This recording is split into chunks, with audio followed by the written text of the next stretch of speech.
আমাদের যে জাতীয় সঙ্গীত আছে আপনারা জানেন যে রবীন্দ্রনাথের লেখা এই গানটি বাংলাদেশের জন্মেরও আরো বহু আগে তিনি লিখেছেন। তো এই গীতটা মূলত বাংলাদেশকে কেন্দ্র করে লেখা হয়নি। বাংলাদেশকে কেন্দ্র করে যেটা লেখা হয়নি সেটা কেন বাংলাদেশের জাতীয় সঙ্গীত হতে যাবে, এটা একটি বিষয়। আরেকটা বিষয় হলো যেই গীতের মধ্যে কোথাও বাংলাদেশ শব্দটাই নেই সে গীত কিভাবে এদেশের জাতীয় সঙ্গীত হতে পারে। বিধায় আমি তো মনে করি যে এই দাবিটা অযৌক্তিক না, যে আমাদের জাতীয় সঙ্গীত পরিবর্তন করা এটা সময়ের সবচেয়ে গুরুত্বপূর্ণ দাবিগুলোর মধ্যে থেকে একটি।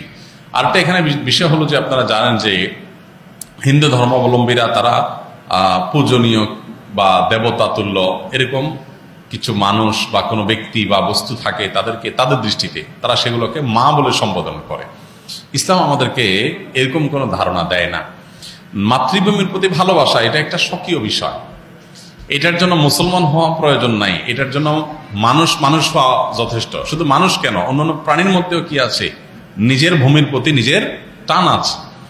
একটা কুকুর, একটা বিড়াল, একটা প্রাণীও দেখবেন যে সে যে ভূমিতে থাকে বসবাস করে বা যে ভূমিতে তার জন্ম বেড়ে ওঠা সেটার প্রতি তার সহজাত একটা টান আছে, সেখানে মানুষের মধ্যে তো অবশ্যই আছে। আমাদের প্রিয় নবী সাল্লাল্লাহু আলাইহি ওয়াসাল্লাম মক্কা থেকে যখন হিজরত করে মদিনায় আসছেন, তাকে যখন কেবলা পরিবর্তন নির্দেশ করা হলো, তিনি যখন ফিলিস্তিনের দিকে নামাজ আদায় করছিলেন, তিনি বারবার করে মক্কার দিকে যেন কেবলা করে নামাজ পড়তে পারেন, নিজের মাতৃভূমির দিকে ফিরে যেন তার সালাত আদায় করতে পারেন, সেজন্য আল্লাহর কাছে বারবার করে বিভিন্নভাবে আর্গুমেন্ট পেশ করছিলেন। আল্লাহ তাআলা কোরআনে সেটা উল্লেখ করেছেন, ফালানুওয়াল্লিয়ান্নাকা কিবলাতান তারদাহা, হে রাসূল অচিরে আপনাকে আপনার মনের মতো আপনি যে কেবলার প্রত্যাশা করছেন সেদিকে ফিরে সালাত আদায় করার নির্দেশ দান করবে। এখান থেকে বোঝা যায় মাতৃভূমির প্রতি সহজাত টান থাকা এটা একেবারে প্রাকৃতিক একটি বিষয়। বিধায় এটার জন্য কোনো জাল হাদিস বানানোর কোনো প্রয়োজন নাই যে হব্বুল ওয়াতন মিনাল ঈমান, দেশপ্রেমের অঙ্গ, এরকম কোন হাদিস নবী সাল্লাল্লাহু আলাইহি ওয়াসাল্লাম বলেন না। নবী সাল্লাল্লাহু আলাইহি ওয়াসাল্লাম নিজেই নিজের মাতৃভূমিতে তার ভালোবাসা ছিল। সো একজন মানুষ হিসেবে আমাদের মধ্যে সেটা থাকবে, দায়িত্বশীলতা থাকবে, সেটাই স্বাভাবিক। আলাদা করে জাল হাদিস বানানোর প্রয়োজন না। যাই হোক, তো মাতৃভূমির প্রতি টান এক জিনিস, আর সেটাকে পূজা করা আরেক জিনিস। ইসলাম আমাকে এটাকে পূজনীয় করতে বলে নাই।